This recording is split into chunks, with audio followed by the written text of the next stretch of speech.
Well, welcome everyone, and thank you so much for joining us for our webinar this afternoon. I am Lynn Abramson, the president of the Clean Energy Business Network, which is co-hosting this webinar alongside our parent organization, the Business Council for Sustainable Energy. And I want to note that the webinar is being recorded, and we will distribute the recording and slides to all registrants.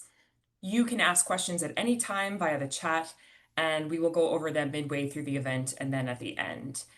So today we're going to be discussing tax reform and energy.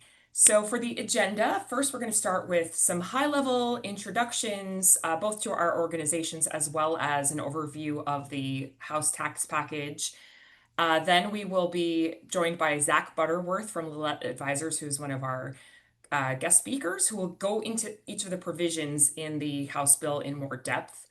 We're going to take a little pause then in the middle of the webinar to go over any questions on the substance of the tax package. And then we're going to switch gears and go into opportunities to engage and make your voice heard through advocacy and communications. And we will have a guest speaker, Nicole Flotteran from Fortel, joining us for that part of the discussion. And then finally, we'll take additional questions at the end on both the the opportunities to engage as well as any lingering questions on the tax package itself. And I see a question popped up. Yes, the slides themselves and all the links in the slides will be made available to all participants. So first, for just a brief introduction to our organization, the Clean Energy Business Network is a nationwide nonprofit organization that serves as the small business voice for the clean energy economy. And our network spans more than 8,200 business and community leaders working across all 50 states, more than 400 congressional districts, and a broad spectrum of energy technologies and services.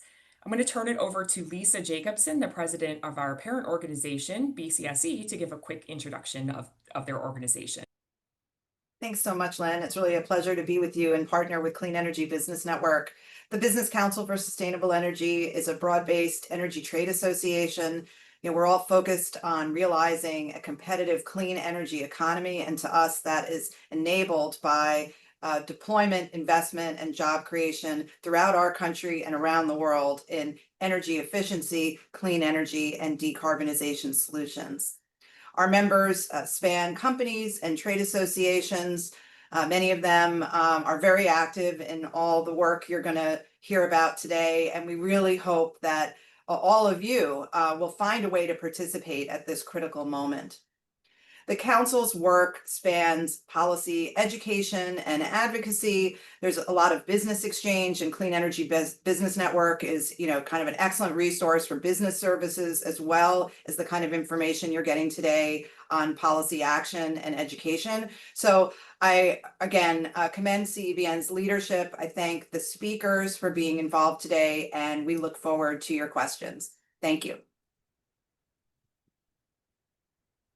Terrific. And now I'm pleased to welcome Andy Barnes, who is CEBN's Director of Policy and Communications, and he's going to give a high-level overview of the tax package. Thank you, Lynn. Thank you, everyone, for joining us. So a quick high-level overview of the House passed tax package. So this bill passed in the House of Representatives on May 22nd, a little short of 2 weeks ago, on a largely party line basis. So it was a vote of 215 to 214. There were two Republicans joining Democrats in opposition. So very narrow margin in the House. It's dubbed the One Big Beautiful Bill. You've likely read about this in the news. So this forms a central pillar in President Trump's agenda, targeting tax reform and energy policy. So I'm not going to go into too great a detail, since our guest speaker, Zach Butterworth, will do so momentarily. But just to summarize the energy tax credit provisions at a high level, the bill does several things. It would eliminate many tax credits for rapid phase out as soon as 2025. It would adjust eligibility for safe harbor rules from commenced construction to placed in service. So this is something that is really impactful. So just looking at the timeline itself is not enough to get a full understanding of the damage this would do to the clean energy economy. You also have to account for this shift. It also would impose extremely complex and unworkable restrictions on uh, projects dealing with foreign entities of concern. So this introduces severe compliance risk as well as just frankly administratively burdensome rules with a lot of technical nuances that aren't very clear based on the legislation as written.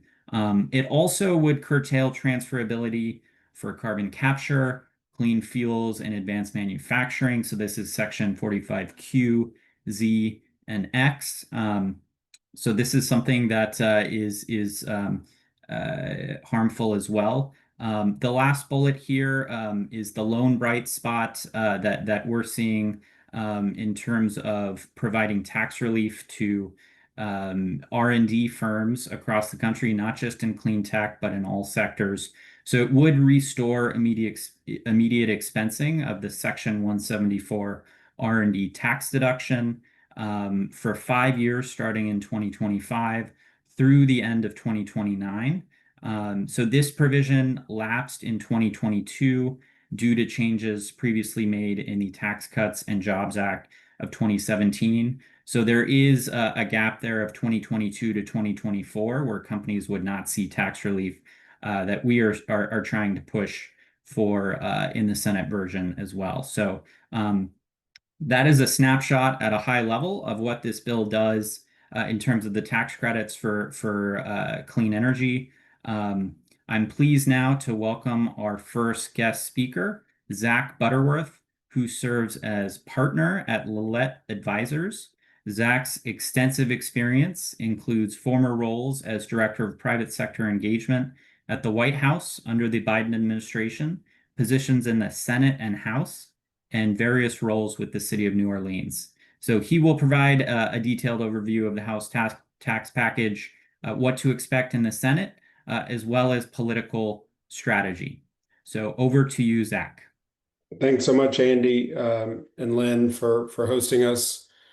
Andy, I thought that was a great overview. I'll hit on a few items as well.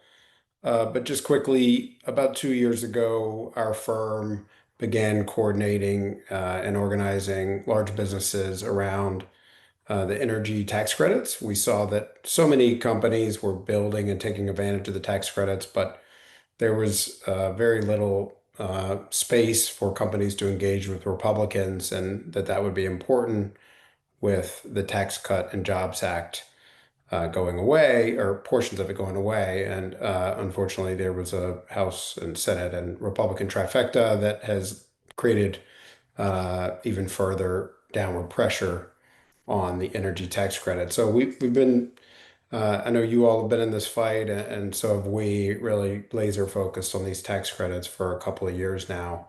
Um, Quickly, you did a great overview of what was in the bill, how close the vote was, that we actually had two Republicans voting no because of the deficit.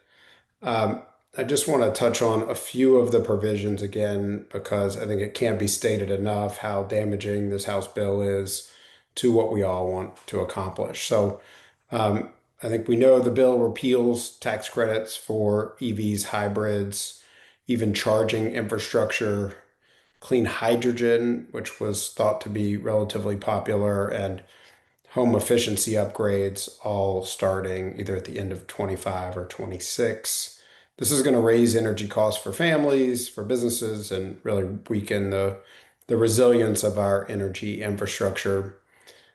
We've seen a really significant shift in eligibility deadlines in the bill. The bill would eliminate clean energy production and the investment tax credit eligibility for most projects by requiring they begin construction 60 days after the bill is enacted. Imagine trying to plan for that. You don't even know when the bill is gonna go into effect, but you've got to have your project broken ground, and that project has to be placed into service by 2028. So creating significant uncertainty for businesses that have been planning for these credits to have really a 10-year life. And on the slide here, you can see sort of the general amount of money that we're expected to raise from these different rollbacks.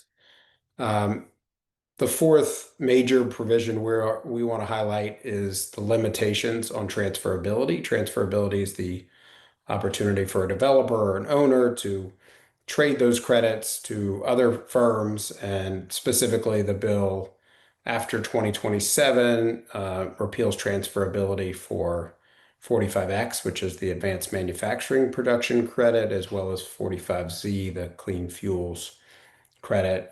It also mucks up how transferability would be used for 48E and Y, the Production and Investment Tax Credit, but overall, really some handcuffs on transferability when we've saw some great markets being created around that already. The last big bucket of concern is around the foreign entity of concern rules.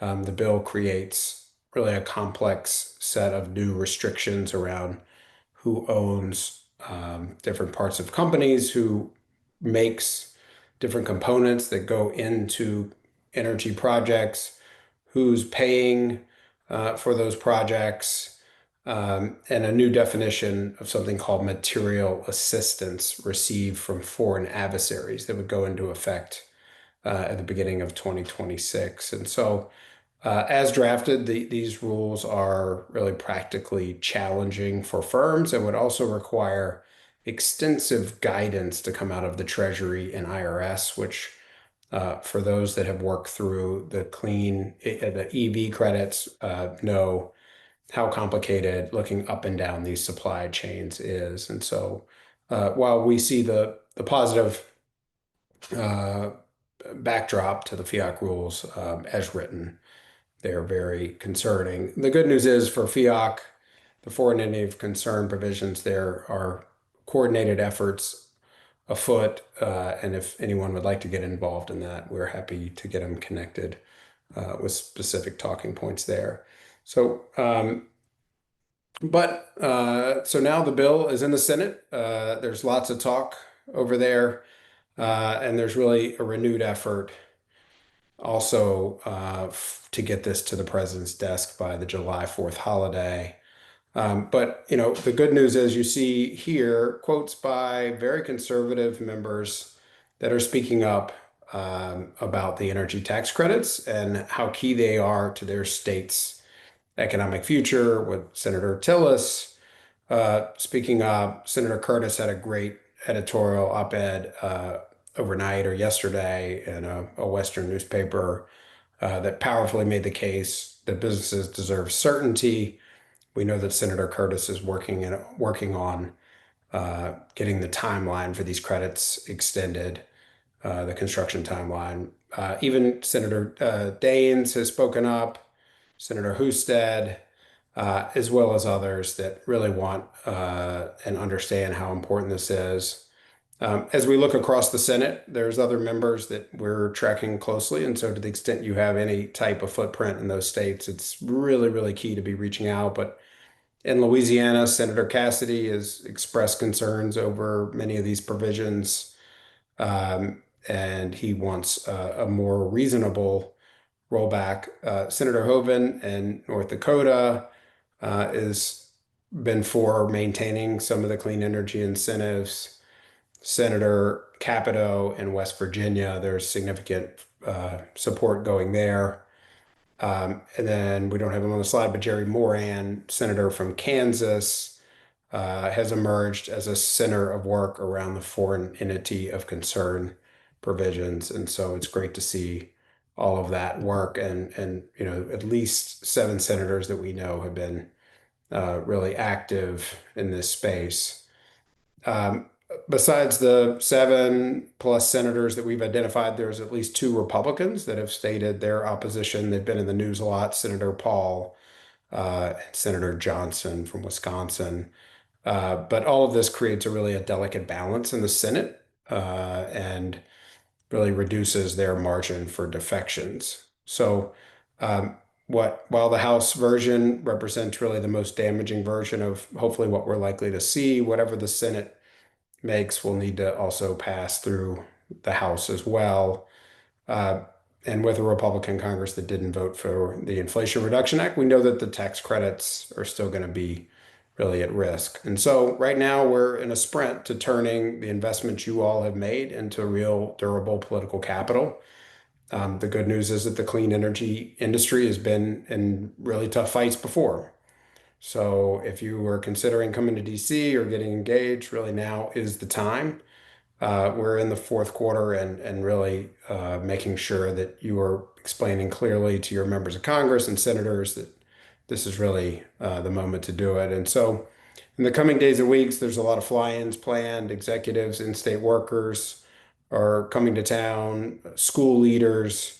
And so to the extent you have operations or a site underway that you can invite a member to, I would recommend reaching out to try to set up an invite or a tour by either that member or their staff, um, and really be thinking about pulling all the levers you have at your disposal.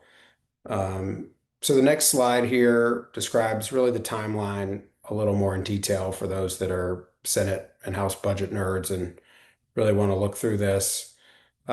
We are hearing rumors that we could see text from the Senate Finance Committee as early as late next week. I think that's about the fastest that all of us could imagine, but should the House and Senate be trying to comply with their self-imposed July 4th deadline, they really would need to have text out around there. We saw Secretary of the Treasury Bessent on the weekend shows on Sunday, where he mentioned that he wouldn't share what the actual X date was, that he was actually trying to drive action by the House and the Senate. And so um, that does tell us that should the House and Senate not be successful in getting this done July 4th, there is some time in July where negotiations can continue. Um, but again, I know there'll be lots of talks about tactics, but as a former House and Senate staffer and White House staffer, a well-crafted email even that really describes in detail what you all are seeing in their state and their city can be very, very powerful for those that can't get to DC. So with that, I'll turn it back to Lynn and happy to take any questions on the specific provisions. And Andy, please jump in as well. And I have one other slide here just on our high level messaging. If folks have questions on how we've been advising large businesses to engage on some of these topics. Well, terrific. Thank you so much for that helpful overview, Zach. And we do have a number of questions starting to come in through the chat. And just as a reminder, please feel free to type any of your questions in the chat. And we're going to take a little break right now to go over some of these questions. So one of the first questions we received is with respect to green hydrogen and asking, could that be considered a SAF, one of the clean fuels? The hydrogen credit has some significant changes to it. So I think folks, again, that's on the chopping block, and folks that are relying on that need to be engaged. Yeah, so it's a separate provision entirely. So that is concerning, and that is one of the ones, if I recall correctly, that's terminated very early in 2025. Yeah, I think there was thought that that would the first Ways and Means version, it didn't see as severe cuts, but in the floor version it did. Yes. Okay. This is a great question, something we've talked about a little bit in terms of strategy. How has the narrative landed in DC specific to rollbacks slowing or threatening to stall the administration's agenda to achieve US energy dominance? Well, I think it's one of our strongest arguments. One is business certainty. The businesses deserve to have a set of rules that they can play by and that they can invest alongside. And many of the investments that you all are making or the supply chain you're involved in are 5, 10-year, decade-long investments. The second is this winning the race for AI. This administration has laid out the goal of really leading the way on AI, and we have to do that with energy abundance, growing the economy, and making sure that our global leadership in AI is there. And without abundant power, that can't happen. And so we have been pointing out the lack of gas turbine capacity in the short term, but It's hard to tell how things are landing, but those are some of our best arguments. Yeah, and I would just echo that we are going to talk a little bit more about messaging in a couple minutes, but I think, the administration would like to eliminate these tax credits, and there are many members of Congress who share that view. However, I do think some of those priorities that you discussed, the fact that we do need more energy of all types and all of the above energy supply to meet all that rising demand and to make sure that we're producing those technologies here, I do think that is resonating from what I have seen in some of the Hill offices. So definitely echo those sentiments. Okay. Oh, here's another question that might surprise some folks, but so if the bill is enacted in 2025, this is a clarification, is that 60-day placed in service requirement starting in 2025, or is the idea that this is going to be enacted in 2026? No, I anticipate that the bill will be enacted, this fall would be sort of the drop dead date for this to happen, early fall, given the X date.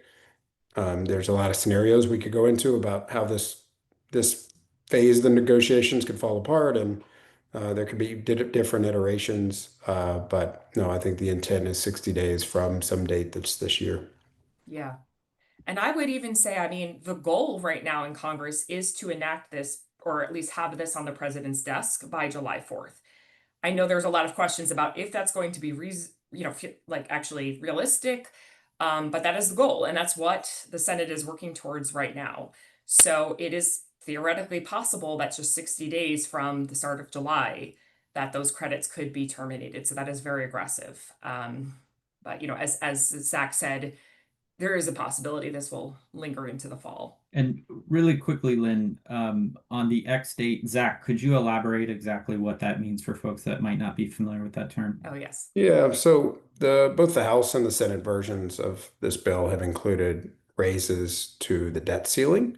Um, Traditionally, the debt ceiling is raised on either by Democrats and a few Republicans. It's very uncommon that Republicans would raise the debt ceiling themselves, but if they came to the Democrats, they'd have to negotiate with them. And so House and Senate leadership have included this debt ceiling raise as sort of a bit of housekeeping that Republicans are going to be required to do.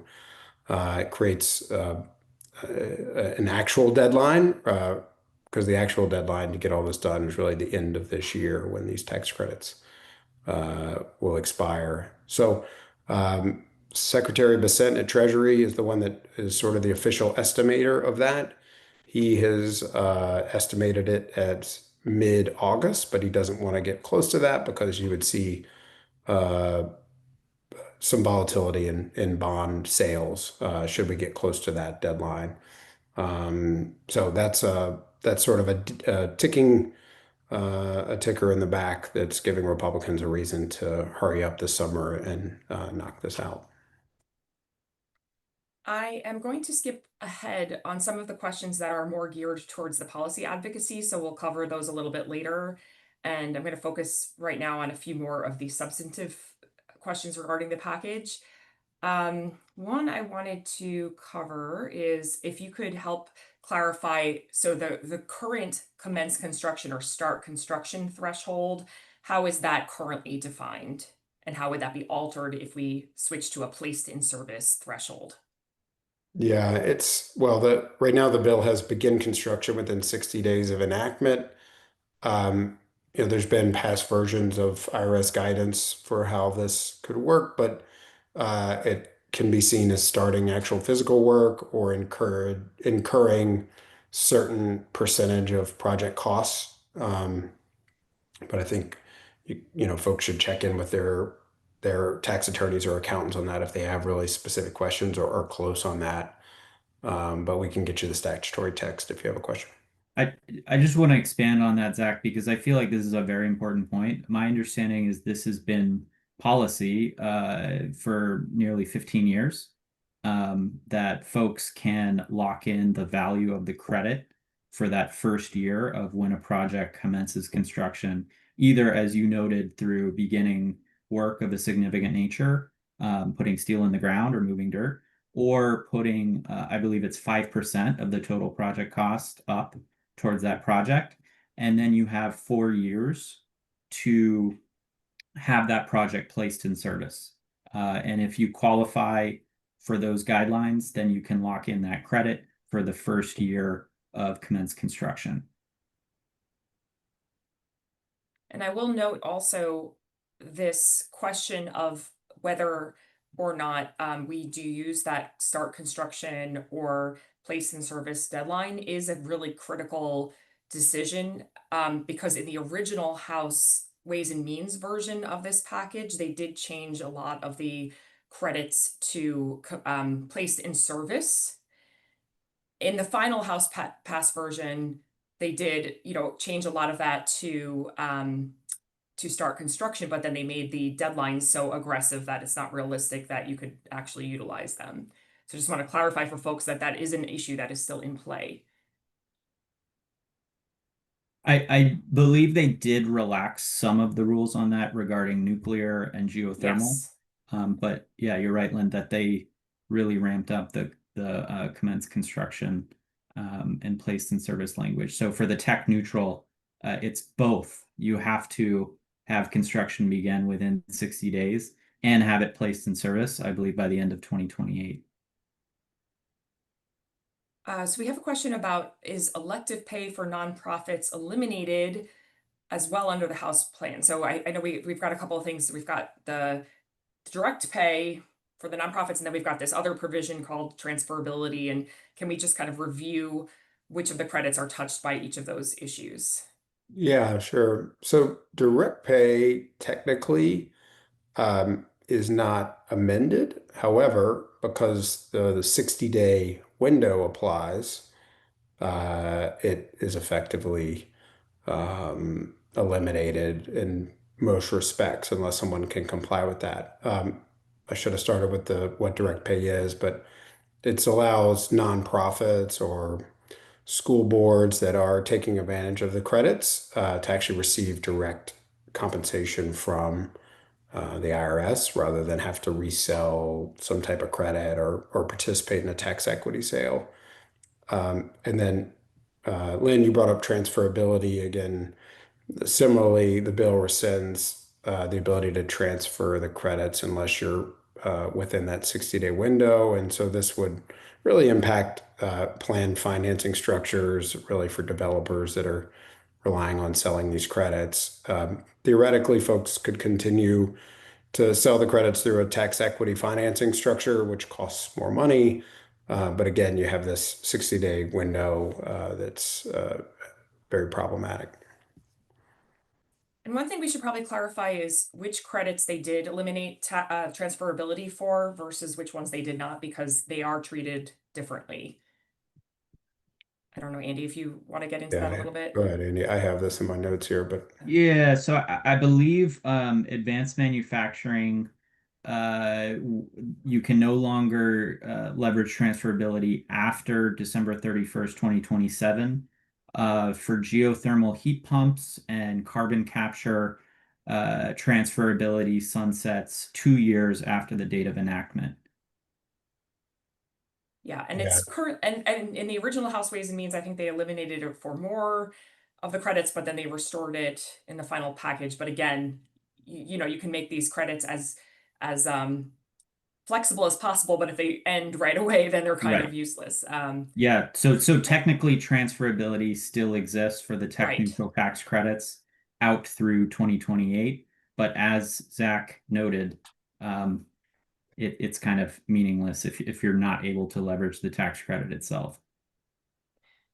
And here we have a question on relating to this: can transferability be extended for the duration of the safe harboring period for 4 years?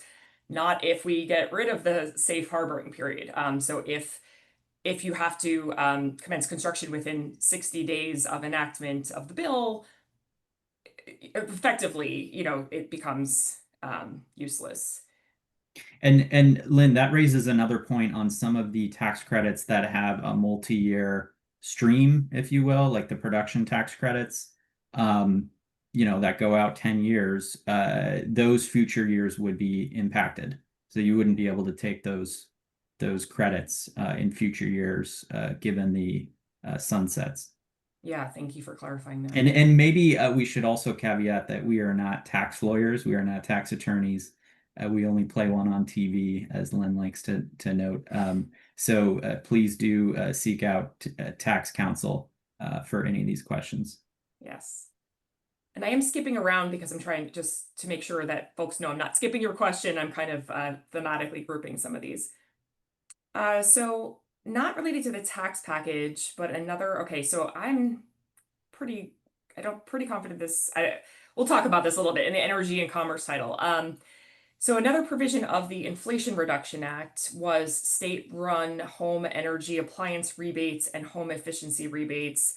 Any commentary on where those sit? So I could tackle the first part of this, which is related to the tax package. There are, I think it's section 25C and D are the home credits for energy efficiency upgrades or other types of energy improvements such as solar.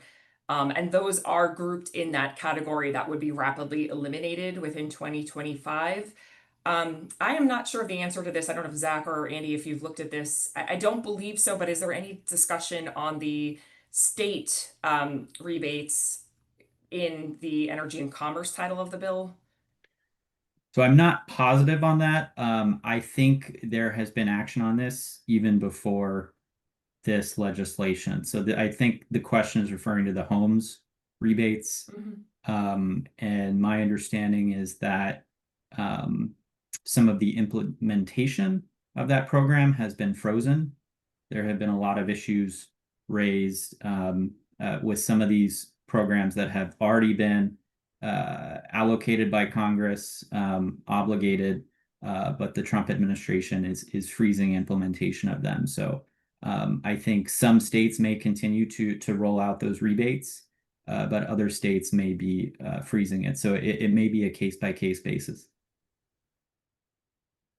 We have a question relating to at some point you mentioned Zach, tariffs, and if you could just further clarify some of this with consideration of tariffs or greener economies elsewhere, or sort of a tax on R&D funding and prohibitions on international students. How does that all fit in with respect to this tax package? What are some of the ways that these policies could overlap? Well, I'll say that as I talk to large businesses, the tariff impact has taken up a lot of bandwidth as they figure out how to either change their supply chains or advise their leadership uh, on how to anticipate what this means for their business. And it's been unfortunate because I think folks haven't had enough bandwidth to really dig in on some of these provisions. Um, and then generally, it's not it's these high skilled immigration changes are certainly not positive. And I think we could see significant export from China of clean energy technologies around the world, which would only further hurt the US there. So lots of interactions there. But to the extent that sort of the fight before us is really around the Senate Finance Committee, these 7, 8, 9, 10 senators, we're really working around the clock to make sure that they understand how detrimental these policies are. These policies being the changes to the energy tax credits. And one thing I would expand upon with respect to the tariffs is, regardless of your position or your member of Congress's position on whether or not we should impose these tariffs in order to help onshore more US manufacturing, I like to think of it this way, there are carrots and there are sticks. And what's kind of ironic is that historically the Republican Party has been more in favor of the carrots, the incentives, versus regulatory approaches. By imposing tariffs, we're essentially trying to kind of regulate or, kind of use a heavy-handed approach to force suppliers to be using US manufactured materials.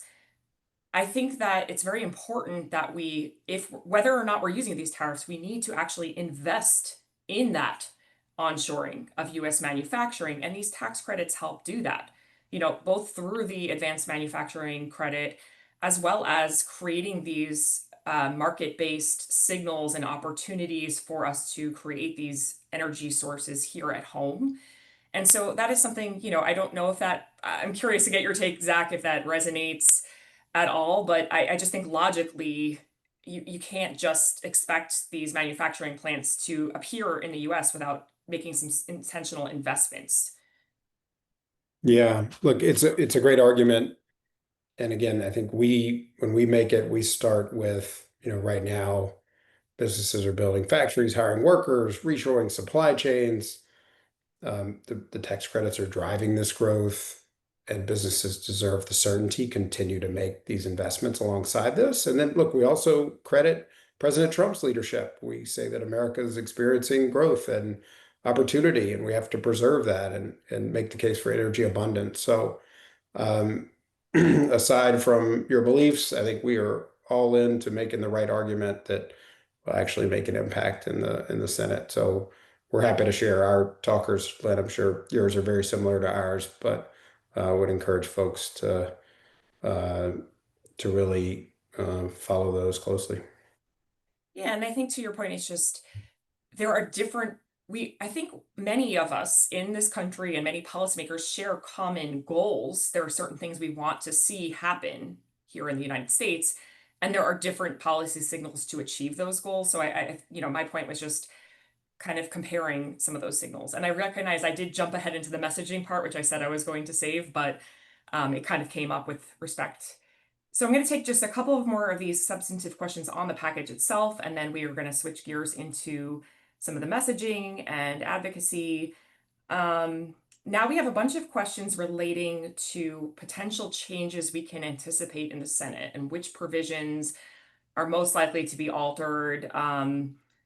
One of those is, we'd have a question, did all the members understand that they were voting for the 60-day construction start deadline? I mean, I will say, not just with respect to these credits, but a lot of other provisions. This was a 1,000-page bill that was not even presented, not finished being cobbled together as it went through many changes in the Ways and Means, Budget, Rules Committee, and then the final text was presented, I think, 8 hours before members voted. So there have been, on many provisions outside of energy, a lot of members saying, I didn't realize I voted for this. And, people are critical of that. I'm understanding of this because so many things changed. But I guess more specifically with respect to Senate, is the start construction deadline something that we think might have some chances of success in being implemented across the board in the Senate, um, potentially in combination with longer timelines so that they're actually useful?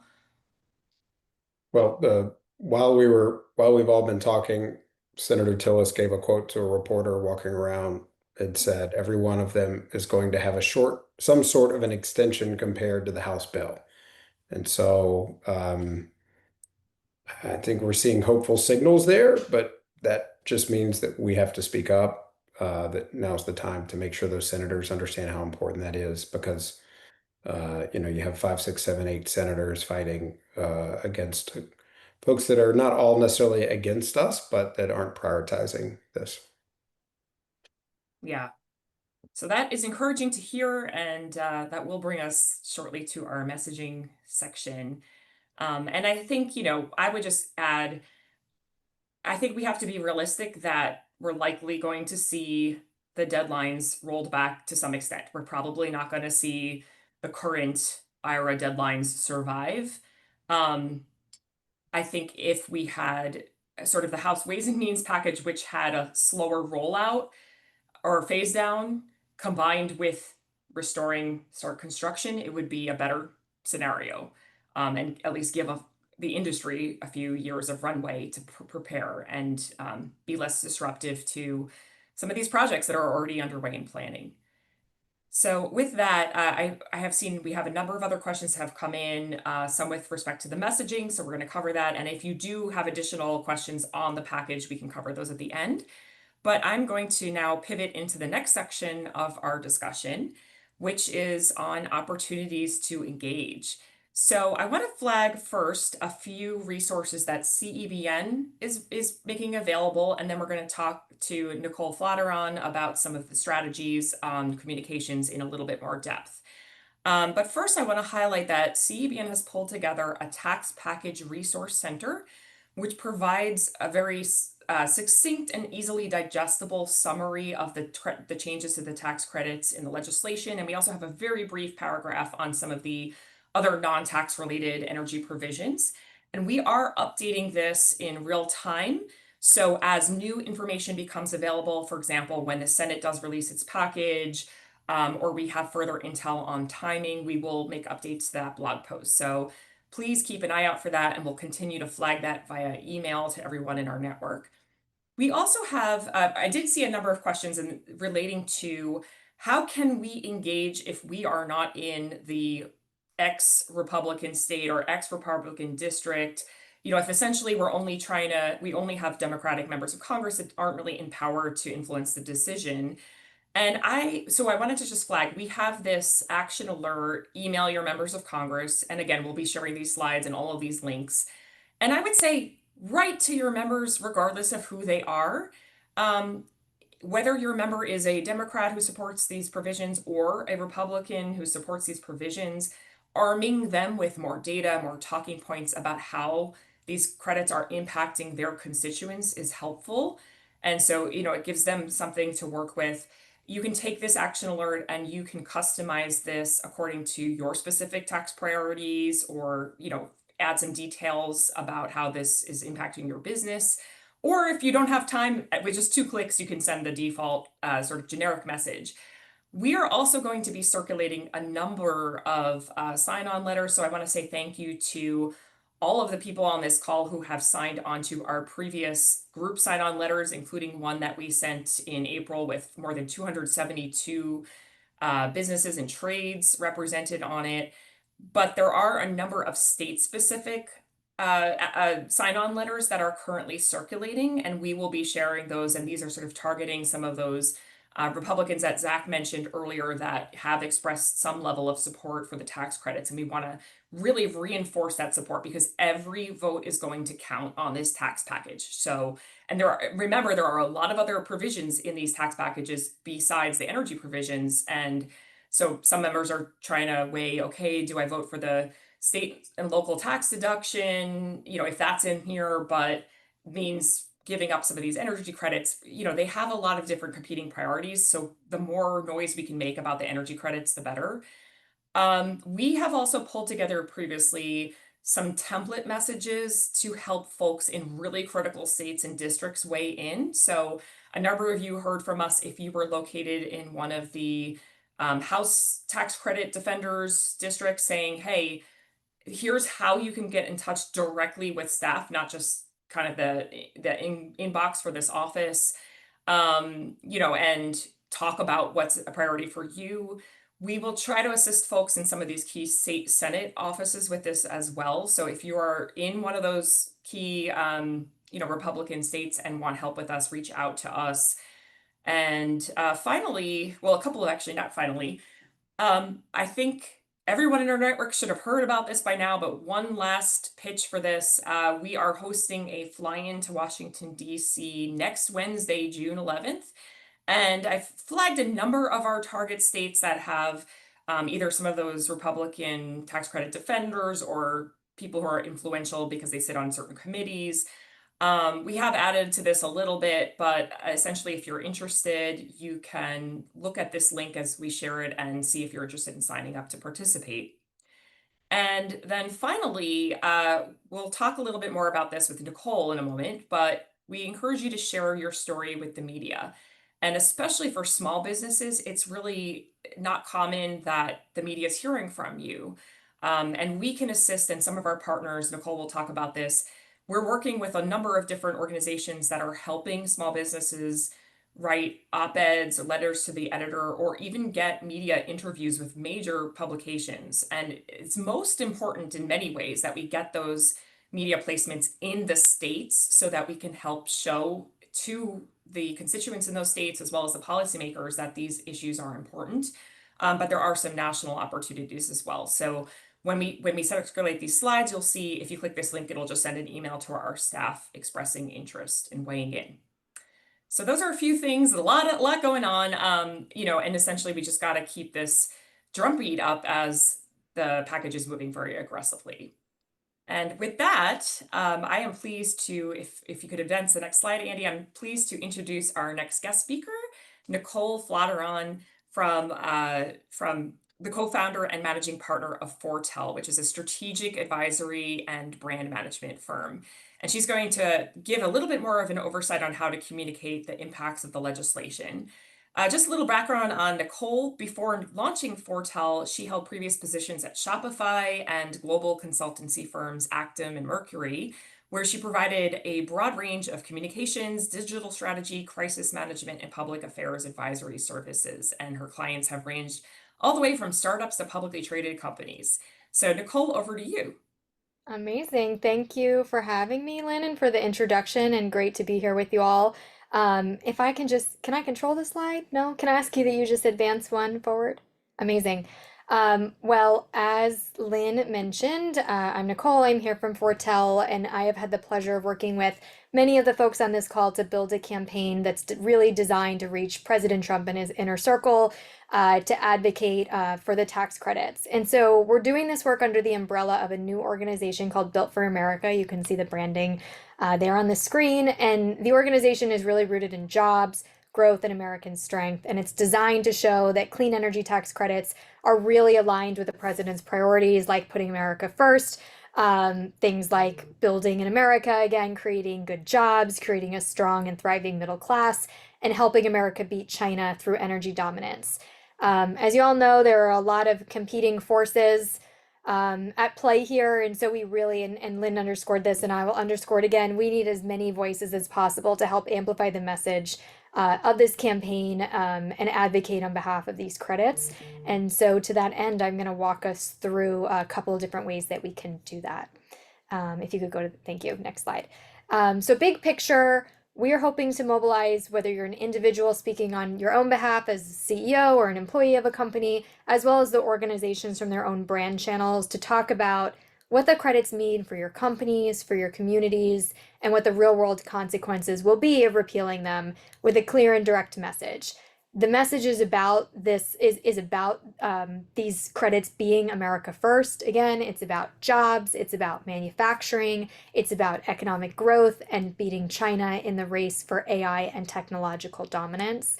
It's not about climate in this framework for the audience we're trying to reach, and it's not about politics.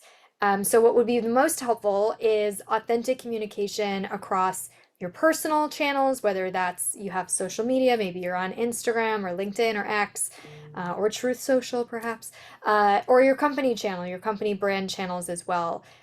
Social media posts are great. Videos, if you have the capability, even like an iPhone video that you shoot yourself, it doesn't need to be anything fancy, or comments on other people's the things that they're putting out. I every day see alerts and our monitoring from across the country, op-eds and letters to the editor that different business owners are writing in their local communities. And those are great to amplify as well.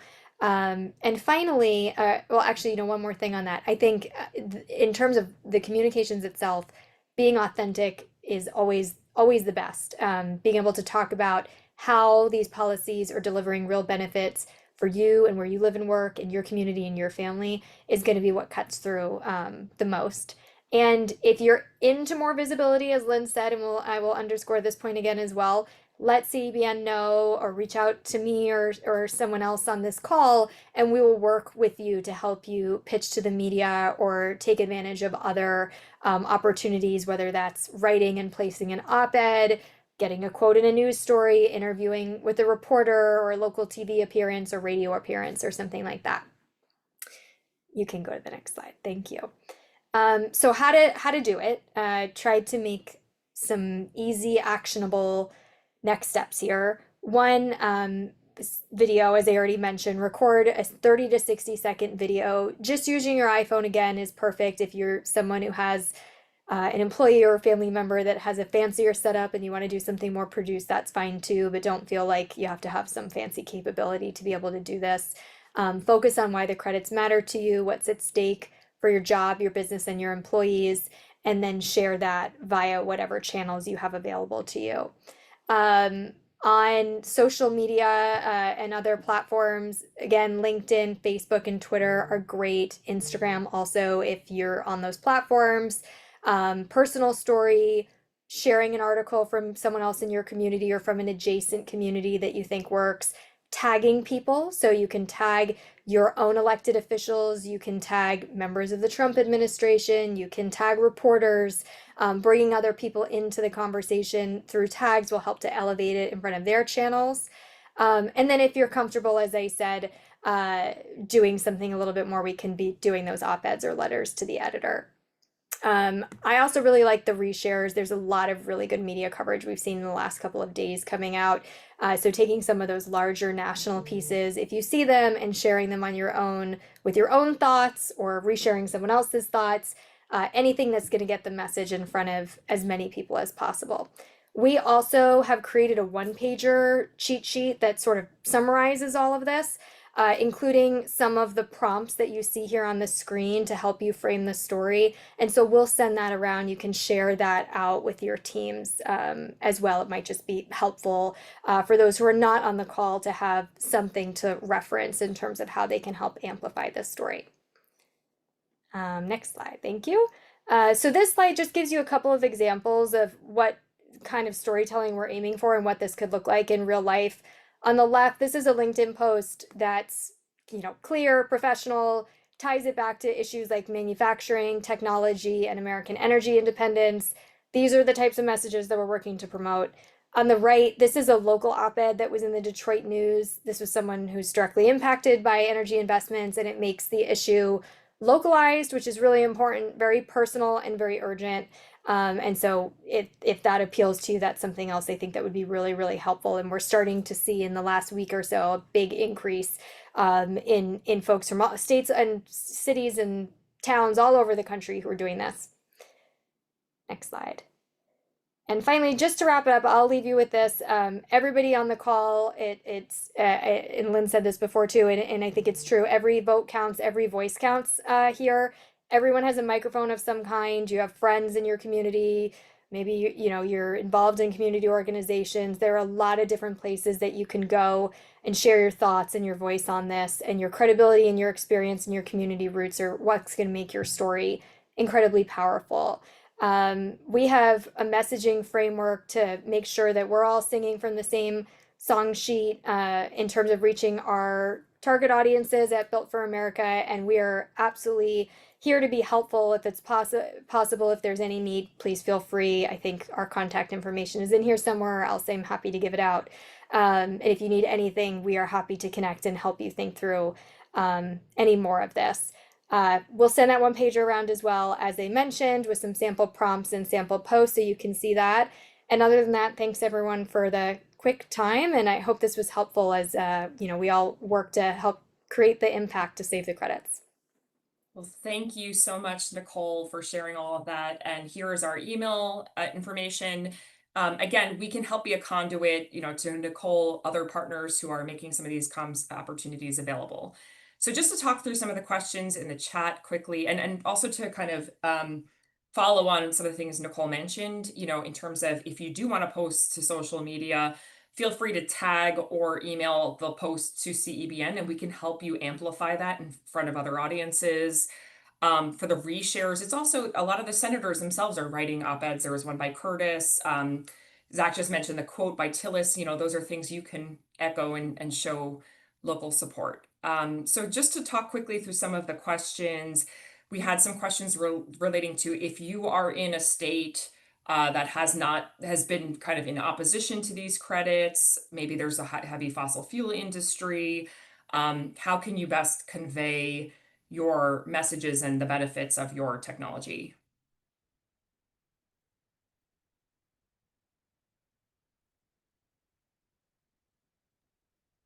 I don't know if either of you want to tackle that. If not, I can certainly add a couple of thoughts on that. I don't know if that was for me, but I think for senators, um, keeping it really simple about what you see in your state or how it's impacting your business, connecting the tax credit to jobs and to economic activity. If you're doing that, you're knocking it out the park.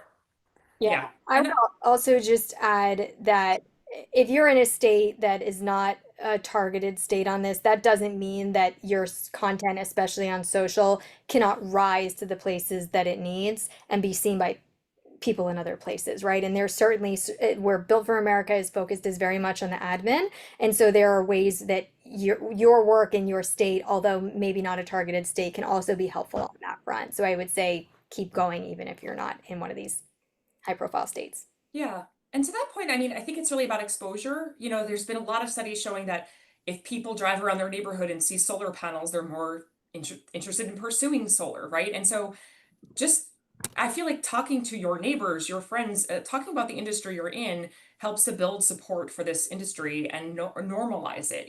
Clean energy isn't necessarily a fringe industry anymore. It's present in all states and most congressional districts. So to Zach's point too, just make your case. Don't worry about the other cases. State what's happening to you and what you're experiencing and how it affects your local economy. And, these policymakers have to choose among competing priorities. I would also just add, I don't think any of these energy sources are at odds with fossil fuels right now. There's an interest in building more of everything. So, there's not a competition. We have plenty of demand. So we need everything.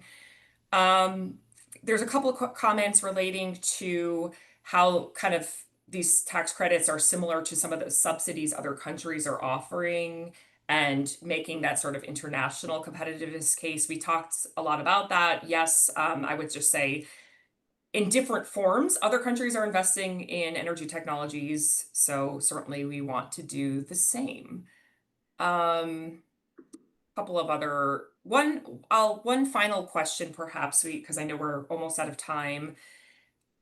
Are we seeing, and this is more of a substantive question, but are we seeing any substantive or differentiation among the senators in terms of technologies they're more supportive? You mentioned nuclear. Are there others that are resonating more strongly or that are at risk?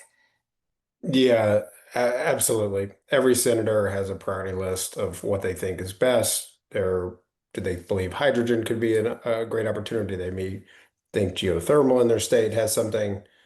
Um, we've spent a lot of time trying to tailor messages to folks, but I think given the timeline, it's just best to like connect what you're seeing in your state.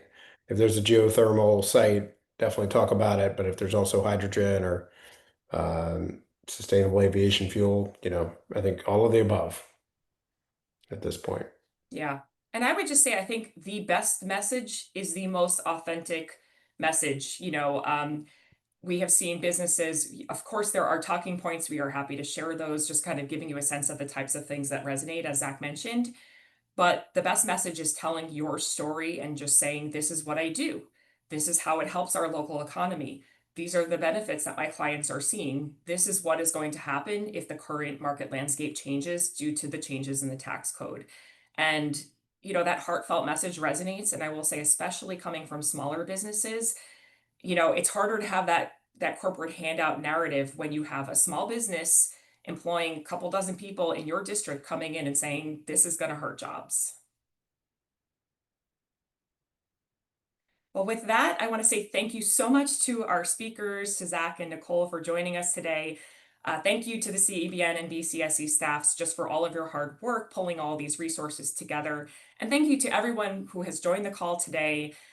Really taking the time to learn about these policies and to make your voice heard is really important at this critical time. So feel free to follow up with us, and you will be hearing with us with the slides and the recording.